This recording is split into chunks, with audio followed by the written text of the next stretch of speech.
നാളെ അപ്പോൾ സ്കൂളുകൾക്കും കോളേജിനും അവധിയുണ്ട്. കോളേജ് അവധി എന്തായാലും താനല്ല പറയേണ്ടത്, മന്ത്രി റോജി പറയുമെന്ന് പറയും. പക്ഷേ നാളെ അവധി, ആ പ്രഖ്യാപനം വന്നിരിക്കുന്നു.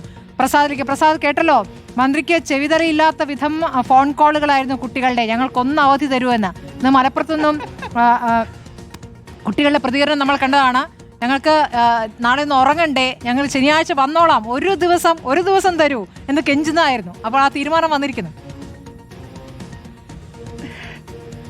അത് തന്നെയാണ് സ്മൃതി. മഴയൊന്ന് പെയ്തു തുടങ്ങുമ്പോൾ ജില്ലാ കളക്ടർമാരുടെ മൊബൈലിലേക്ക് തുരുതുരാ ഫോൺ അടിക്കുന്നതായി പല കളക്ടർമാരും പറയാറുണ്ട്. അവർ പലരും ഫേസ്ബുക്കിലും അക്കാര്യം പറയാറുമുണ്ട്. പക്ഷേ ഇപ്രാവശ്യം അതല്ല സ്ഥിതി. സാറേ, നമ്മളൊക്കെ ഈ 4 മണി വരെ ഉറക്കമൊഴിച്ച് എങ്ങനെയാണ് രാവിലെ എണീറ്റ് സ്കൂളിൽ പോവുക എന്ന ചോദ്യമാണ് പല കുട്ടികളും അവർക്കറിയാവുന്ന എല്ലാവരെയും വിളിച്ചു പറയുന്നത്. എന്തായാലും അതിന് ഫലം കണ്ടിരിക്കുന്നു എന്നുള്ളതാണ്. ചില സ്കൂളുകൾ, എനിക്ക് തോന്നുന്നു സ്മൃതി, കൊച്ചിയിലെങ്ങാനുമാണ് ഏതോ ഒരു സ്കൂൾ ആദ്യമായിട്ട് അവധി പ്രഖ്യാപിക്കുന്നത്. കുട്ടികൾക്ക് ഫുട്ബോൾ കൊടുക്കാൻ അതെ ആദ്യം ഒരു സ്കൂൾ കൊടുത്തതിന് ശേഷമാണത് ട്രെൻഡായി മാറിയെന്ന് തോന്നുന്നു.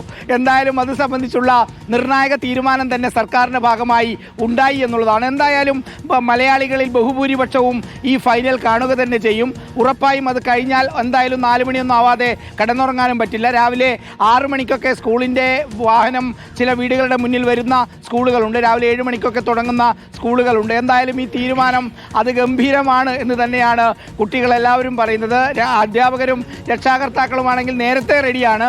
അവധി കിട്ടിയാൽ കൊള്ളാമായിരുന്നു എന്ന മനോഭാവം തന്നെയായിരുന്നു അവർക്കും ഉണ്ടായത്. എന്തായാലും മർമ്മം കണ്ടൊരു തീരുമാനം സംസ്ഥാന സർക്കാരിന്റെ ഭാഗത്തുനിന്നുണ്ടായിരിക്കുന്നു എന്നുള്ളത് തന്നെയാണ്. വിദ്യാഭ്യാസ മന്ത്രി ബ്രസീലിന്റെ ടീമാണ്, അതുകൊണ്ടാണ് അവധി നൽകാത്തതെന്ന് വരെ ചിലർ പറഞ്ഞു കളഞ്ഞു.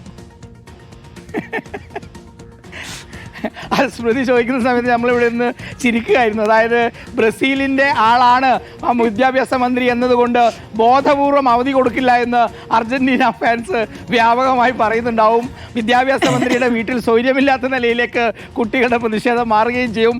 എന്തായാലും സ്മൃതി, ഇത് എന്തായാലും ഒരു പോസിറ്റീവായ തീരുമാനമാണ്. ബഹുഭൂരിപക്ഷം ആളുകൾക്കും വലിയ സൗകര്യപ്രദമായ തീരുമാനമാണ്. എന്തായാലും അങ്ങനെ ഒരു തീരുമാനം വന്നിരിക്കുന്നു. ഉത്തരവ് ഉടൻ പുറത്തിറങ്ങുകയും ചെയ്യും. ശരി, എല്ലാ വിദ്യാഭ്യാസ സ്ഥാപനങ്ങൾക്കും നാളെ അവധിയാണ്, കോളേജുകൾക്കടക്കം അത് ബാധകമാണ്. ഏതായാലും ഒരു ഉത്തരവ് മുഖ്യമന്ത്രിയുടെ ഓഫീസിൽ നിന്ന് ഇറങ്ങിക്കഴിഞ്ഞിരിക്കുന്നു. മുഖ്യമന്ത്രിയാണ് ഇതിൽ തീരുമാനമെടുത്തിരിക്കുന്നത്. വിദ്യാർത്ഥികളുടെ ഫോൺ കോൾ കൊണ്ട് ഒരു രക്ഷയുമില്ലാത്ത അവസ്ഥയായിരുന്നു എന്നാണ് വിദ്യാഭ്യാസ മന്ത്രി നേരത്തെ പറഞ്ഞത്. നമ്മൾ നേരത്തെ മലപ്പുറത്തു നിന്നും മുബഷീർ കുറച്ച് ഫുട്ബോൾ ആരാധകരായ സ്കൂൾ കുട്ടികളുടെ പ്രതികരണം നമ്മൾ കണ്ടതാണ്.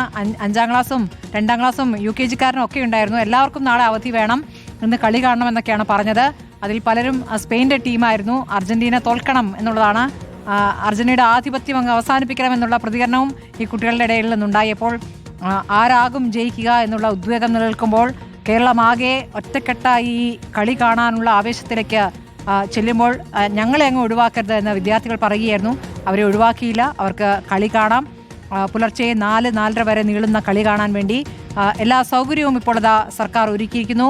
കറണ്ടിന് കറണ്ട്, ലീവിന് ലീവ് എന്നതാണ് ഇപ്പോൾ ഉള്ള തീരുമാനമായി വന്നിരിക്കുന്നത്. ഇപ്പോൾ പവർക്കട്ട് ഒഴിവാക്കിക്കൊണ്ടുള്ള തീരുമാനം നേരത്തെ വൈദ്യുതി പറയുകയും ചെയ്തു. അപ്പോൾ ആവേശം ചോരാതെ കളി കാണാം എന്നുള്ളതാണ് ഇപ്പോൾ സർക്കാരിന്റെ ഭാഗത്ത് വന്നിരിക്കുന്ന തീരുമാനം. സർക്കാരിന്റെ പൂർണ്ണ സഹായത്തോടുകൂടി, പിന്തുണയോടുകൂടി, ആവേശത്തോടെ കളി കാണാൻ വിദ്യാർത്ഥികൾക്കും അവസരം വരികയാണ്. നാളത്തെ പരീക്ഷകളും മാറ്റിയിരിക്കുന്നു എന്നുള്ളതാണ്. കൊച്ചിയിലെ പല സ്കൂളുകളും നേരത്തെ തന്നെ അവധി പ്രഖ്യാപിച്ചു. അതിന്റെ ചുവട് പിടിച്ചുകൊണ്ട് ആവശ്യം ശക്തിപ്പെടുകയായിരുന്നു. വിദ്യാഭ്യാസ മന്ത്രിക്ക് തുടരെ ഫോൺ കോളുകളായിരുന്നു എന്നാണ് മന്ത്രി പറഞ്ഞത്. അപ്പോൾ കുട്ടികൾ കളി കാണട്ടെ എന്ന് മാത്രമല്ല, സ്പോർട്സിനോടുള്ള ഒരു താല്പര്യം വിദ്യാർത്ഥികൾക്ക് ഉണ്ടാകേണ്ടതുണ്ട്. അത്